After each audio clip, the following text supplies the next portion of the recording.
Controversial. Why is it always in the news lately? And is it only because it's tied to medical marijuana?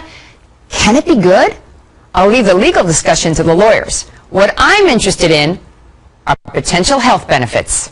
You know, hemp, cannabis, that plant that can be legally grown all over the world and is often used in marijuana production. With all this news, I decided to do a little digging and to try to figure out why hemp is so controversial.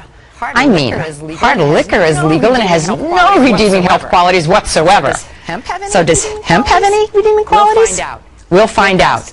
With us is the author of Cancer, Step Outside the Box, Ty Bollinger. Hi, Ty. Thanks for being with us. Thank you. One of the really incredible things I was reading about in your book was hemp. Marijuana, basically. Marijuana, basically. Right. Tell us the history of hemp. Tell us the history of hemp, because I found this quite unusual. Well, hemp has the reputation now as being this evil weed. But the medicinal history of hemp is quite fascinating. Back as far back as the 1930s, there were medicinal hemp tinctures in almost every pharmacy in the United States. Hang on, I want to go even further back. Yeah. Didn't you write in your book that Washington and Jefferson and Lincoln and all these presidents actually grew hemp, so it was legal to grow everywhere? They did. And they could use it as they wanted to use it? Yes, as a matter of fact, some farmers in the colony of Virginia were required to grow hemp.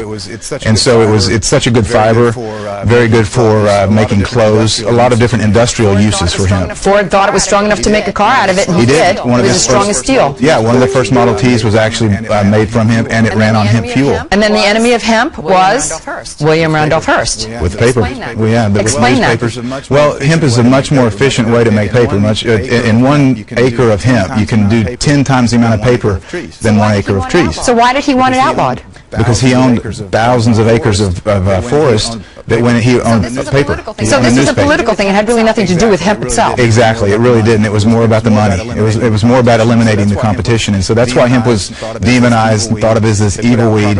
They put out propaganda films like Reefer Madness and so forth to make people afraid of hemp. When in reality, that's one small use of hemp, the recreational use, which is we call it marijuana. But that was a slang term that they developed to make people afraid of it. Oh, heck, Mary Jane, doobies, everything. I mean, you've got a lot of slang terms for it. So, in the 1930s, they made tinctures. What were they making the tinctures for, and why were they doing these tinctures? Well, I mean, the medicinal uses of hemp are just numerous. The hemp helps, well, we can talk about the cancer effects of hemp, but it helps with inflammation. It's very anti-inflammatory. It helps with seizures. It's very effective with PTSD for the vets that are coming back that have post-traumatic stress disorder. Very effective at treating that.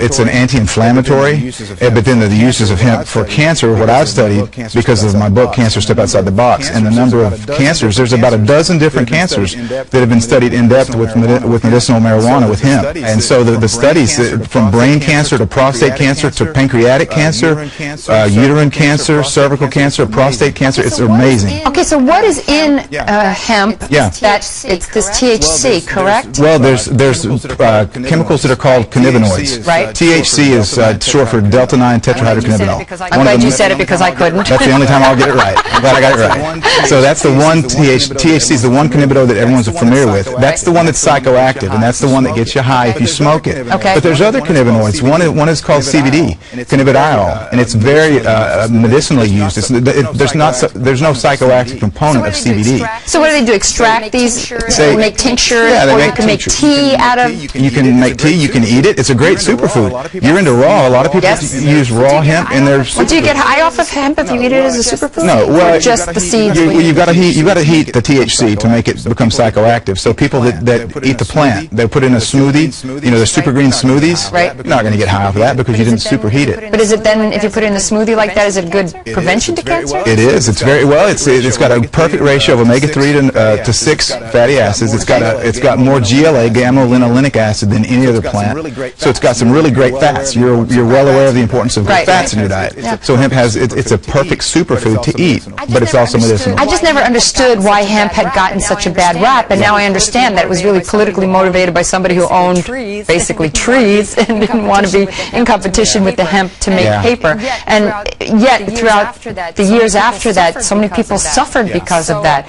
So I guess it's actually a good thing that people are coming around a little bit. It is. I'm really encouraged about the different legislation in different states that are trying to legalize medicinal hemp because of the fact that it is so good. It's not just a superfood. It's not just great for industrial uses, as we've mentioned, but it's a really good medicine. Thank you so much for coming on, Ty. I really appreciate you being here. Thank you, Carol. Appreciate it.